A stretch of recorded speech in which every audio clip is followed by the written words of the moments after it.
All right, the next step is to design instructional methods. Excuse me, sir. Yes, sir.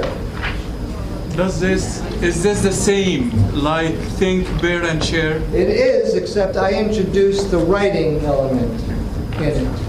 And sometimes that writing process makes it a little bit more tangible.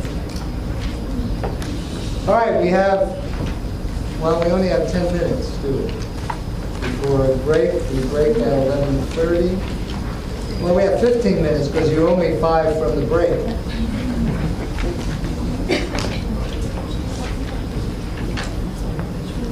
Let's do an experiment. Okay? Let's do an experiment. I'm going to now lead you into a discussion. We'll follow this up when we get back on what research says, what I know about the research on human learning.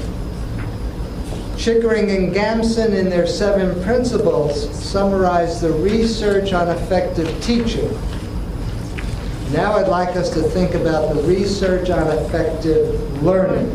And I have synthesized 100 years of research, thousands upon thousands of studies, into 8 principles. I've done all the work for you. All you need to do is implement. So I'll come back to this, but one of the principles is learning is an active community endeavor. Most of our students seem to learn better in groups, or at least working together for some part of their learning. What I hear, I forget. What I see, I remember. What I do, I understand. And Chickering and Gamson in that report that you have said, learning is not a spectator sport. So students must do something. So I'm going to show you a slide. And I want you to learn as much as you can in 30 seconds of what's on that slide.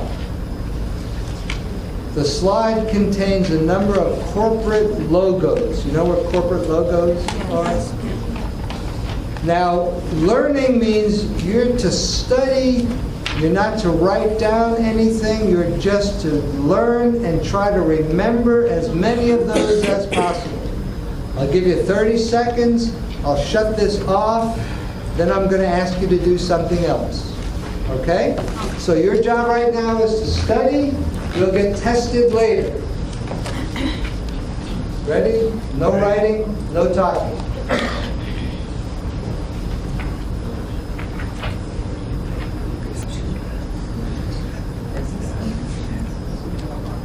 When your brain dead, when you think you've performed enough, count up the number and write that number on your piece of paper.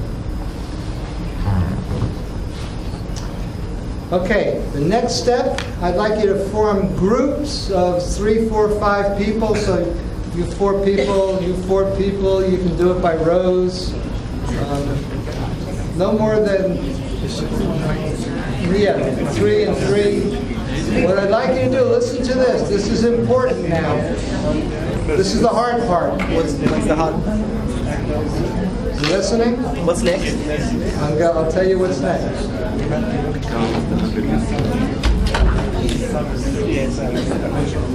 What's next is I want you to, in your group, I want you to come up with one master list of all the different logos you came up with together as a group.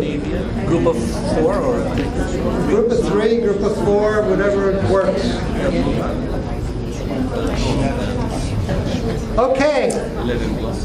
We don't have a whole lot of time to process this right now, but I'm going to guess that your individual average is plus or minus 7. It's exactly 7. And your group score is plus or minus 21, 22? Yeah, 15. I should go on stage. Should do this. Yeah, well, you're too smart. There's always those outliers in the group. Break the curve. Believe me, if you have Saudi brands here, Yeah? if you have Saudi brands here, this number will go up. Okay, so you introduced a very interesting element here. And my next question is, what were some of the factors that either helped you or hindered you? Well, there are cultural variations in learning. If you're learning something that is very familiar to your background, your culture, it's going to be easier to learn it. So these are all, Western worldwide. If there were some things in Arabic, you would probably recognize those, right? So some of the basic principles of learning are meaningfulness, recognition, personal experience. All the men in the group just... Concentrated on cars. Excuse me? Concentrated on cars. Okay, I'll get into that in a second. All the men here just went out. You notice they're all driving brand new Mercedes. So every one of them recognized Mercedes on the face. Audi. Some of you organized it by category. You focused on the cars. The women focused on Chanel. How many of you remembered the Playboy logo? No, you don't have to. So, a bottom line message I want to communicate here is sometimes getting students working together, you outproduce on certain tasks the individual. So on tasks like this. Why? You're bringing different experiences, different perspectives, different attitudes, different interests. You're putting them together, so you're seeing beyond what you do as an individual. So getting students to work together, cooperating, in many ways is a very effective way of learning and performing. Now there's other characteristics here. These companies have spent millions of dollars so that you will recognize their logo. Then when you walk into the supermarket, I need this brand of soap.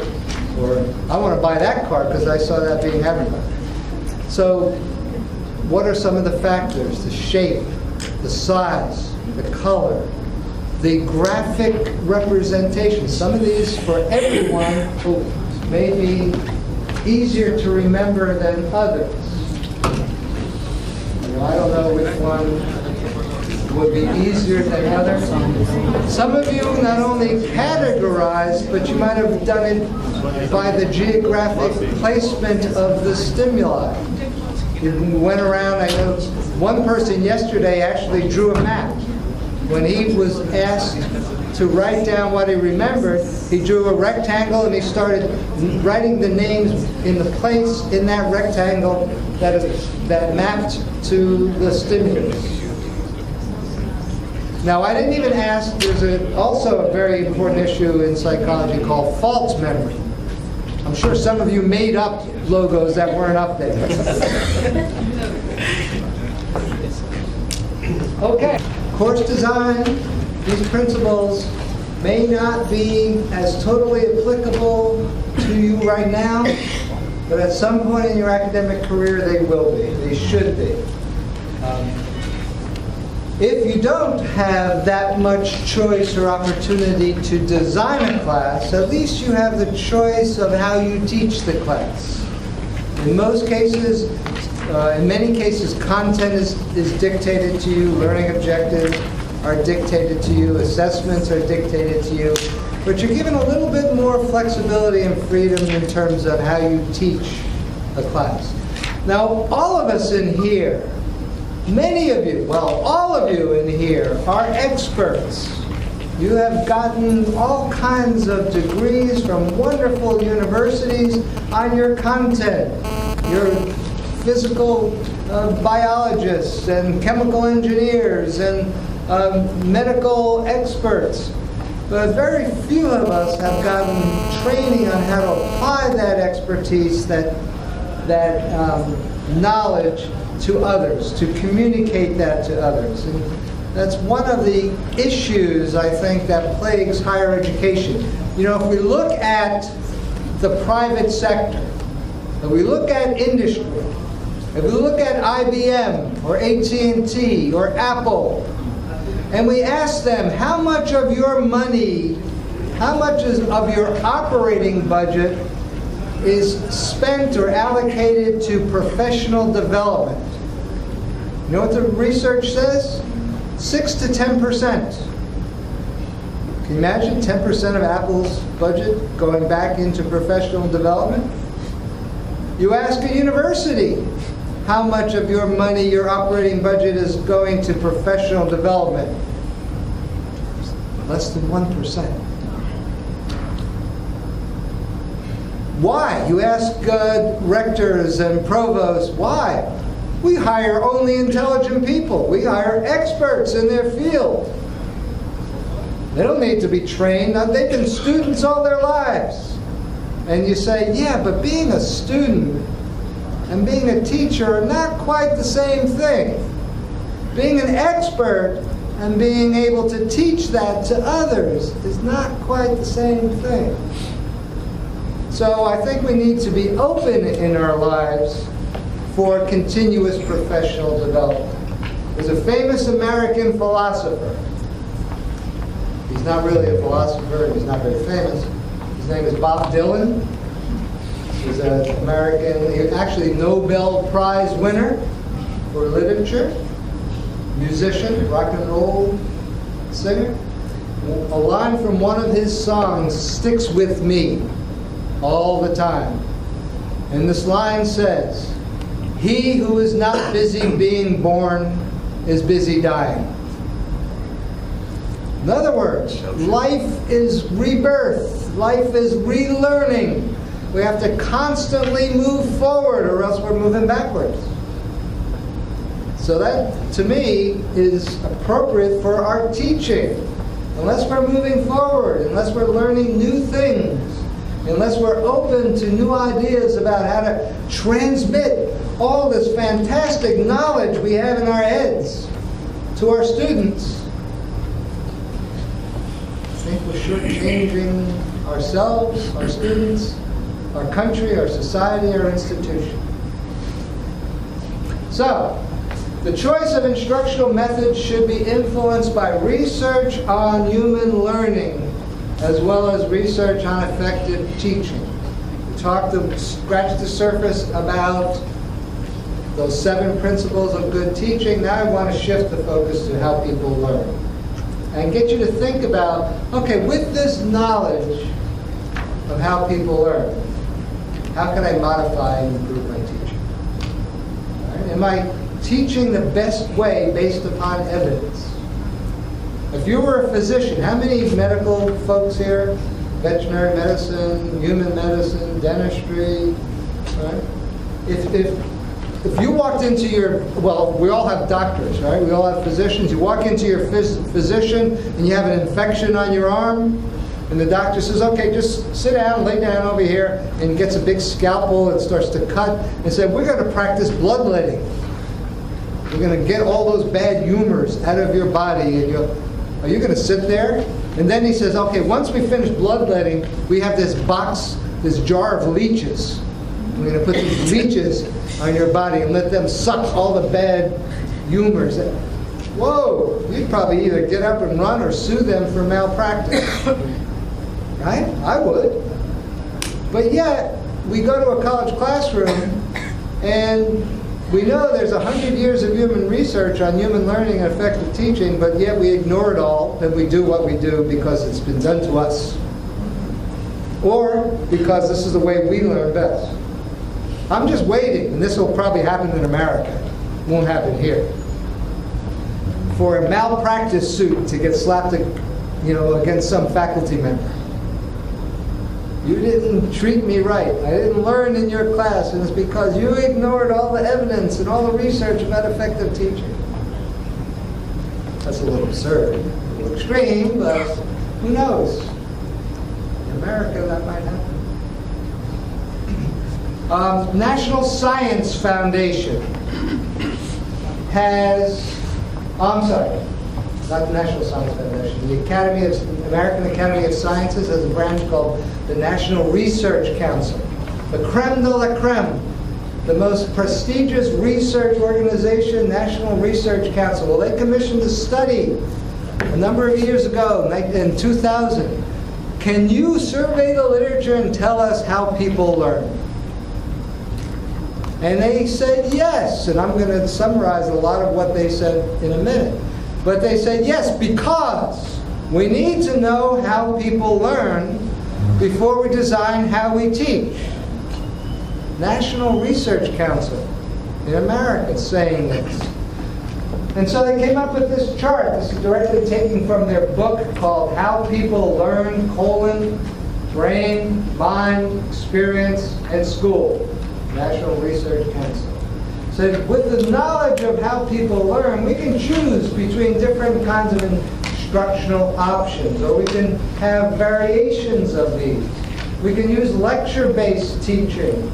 We can use skill-based teaching, inquiry-based, group activities or individual activities, and technologically enhanced learning. So the point of this graphic is how we teach should be based upon what we know about how people learn. Simple, right? Makes sense? To me, it makes sense. But not a lot of us have had the opportunity to go through that 100 years worth of research. So this book, and what I'm going to talk about in a minute, kind of is the Reader's Digest, the condensed version, the scratch the surface, and if you're interested, hopefully you'll dig a little bit deeper version of this research. But before I do that, let me show you, here's an interesting research study begging to be done here in the kingdom. I don't know if this has been done before, but it would be real interesting to me, probably to rectors and vice chancellors at different universities. How do academic staff in Saudi Arabia teach? What teaching methods are used? This research that I have up here on the board summarizes that question over 25 years, from 1989 to 2014. And this tries to show some longitudinal changes and trends in teaching approaches in America. And so I'll try to read this for you. If we look at the very top line, the gray line with circles, that's the percentage of teachers who say that they do this in all or most of their classes. And the top line is class discussions. And if you look, the first dot is 1989. It's probably about 70% of academic staff in America, so they use class discussions or in all or most of their classes. And it hasn't changed that much. It's gone up a little bit over 80%. Good 10% or so change. The next line down with the X's is extensive lecturing. Started in 1989, 58, almost 60%, 6 out of 10 academic staff say they lecture extensively. 25 years later, it's about 55%. Not a whole lot of change in that. The next line down, the smooth line, is small groups, cooperative learning. This, to me, looks like the most dramatic change over time. 22 or so percent in 1989 to, again, almost or right about 60% use some small group activities. So there are 55% lecture and some small group activities. To me, that probably suggests you're incorporating some small group activities in the lecture, in addition. The next line with the triangles, group projects. Less than 20%, way up to over 40%. The next line, the diamonds. The diamonds are student evaluations of each other's work. And you get students grading, marking other students, probably those group project kinds of things that our colleague talked about a few minutes ago. And the last line, student-selected topics for course content. So To summarize these data, things are changing gradually in America. More interactive group, student-centered teaching activities are becoming more and more common. It'd be wonderful to see how this compares here. Wonderful research study, PhD study for someone in higher education. Survey academic staff and ask them what do they do in most or all of their classes, and have some international comparisons. What do you think the answer would be? I have a question though. Yes. The question is that this is the teaching pattern is changing, but if you look at the outcome, this is arguable point that the students that are coming now out of the college, the graduates, compared in the 60s and 50s, whether are they different, are they improving really, or do you have more Einsteins coming out? Great question. Great question. Are these changes in teaching techniques producing better students, better graduates? The results, the answer, the short answer, because it's a very complex question, the short answer is there doesn't seem to be any great significant change in the quality of students graduating. However, students that we have in our classrooms today cannot really be compared to students in our classroom in the 50s and 60s. One major reason for that, who went to university in the 50s and 60s? Wealthy, well-prepared male students. You? I just want to make one more point. Okay, let me finish this. Observation. This is the trend in USA. Yes. It's the trend in USA. But Yes. observation was in the schools and in the postgraduate level. What we see the students that are coming from China or India, they are doing much better than the students who are originally from USA studied it. Now that shows me that there is a fundamental difference. The teaching method over there, they might be, I don't know, they might be more hardworking or more creative or whatnot, especially in the mathematics and science area. Okay, yes. However, again, let me try to qualify that. The students coming from China are still the cream of the crop. You can't compare those Chinese students with the typical homogeneous or heterogeneous American undergraduate. You're comparing apples and oranges. They're better to start with, they're going to be better to end up with. Okay? So, American higher education has, 80%, in the 50s, maybe 20% of high school graduates went to university. And now it's 80%. So you have a much greater diversity of learner, of abilities and skills. So it's really hard to quantify whether these changes in outcomes can be compared over time. Okay, does that make sense? So I just, excuse me. Yes. I just need to make sure, actually, to validate one point. If you go to USA, in most of talented and high-level universities, you find all the graduate programs are internationals. Sure. Rarely you find one from USA. Sure. So this means that the background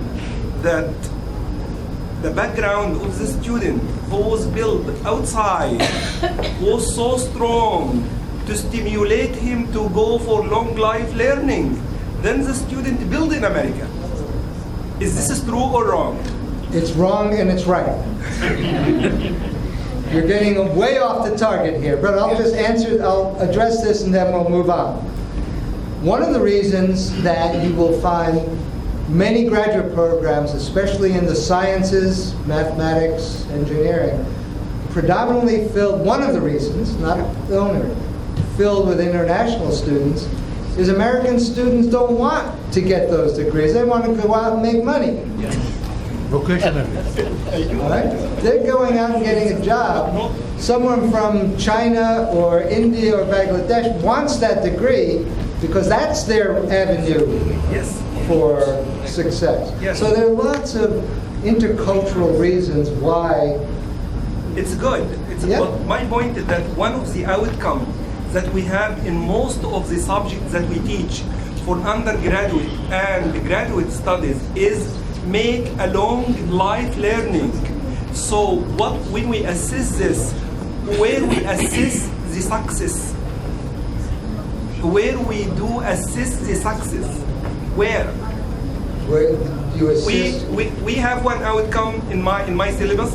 In most of the engineering courses, one of them is to stimulate long life learners. Okay, let me interrupt you. I don't want to get into a debate here, but I would challenge you to show me how you do that. I would ask you to show me the evidence that you are producing lifelong learners. That's a term that people always give. That's like, I don't know. That's a quality and a skill that we say we're teaching, but we don't teach it. We put in our curriculum, but there's no. You tell me how to produce a lifelong learner. No, he's talking about long life learning skills.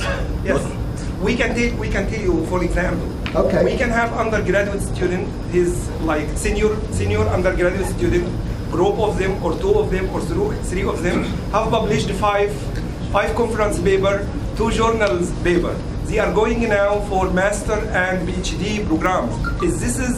That's lifelong learning, or that's career preparation? We assume that they are merged in lifelong learning through academics. All right. Well, can we agree to disagree?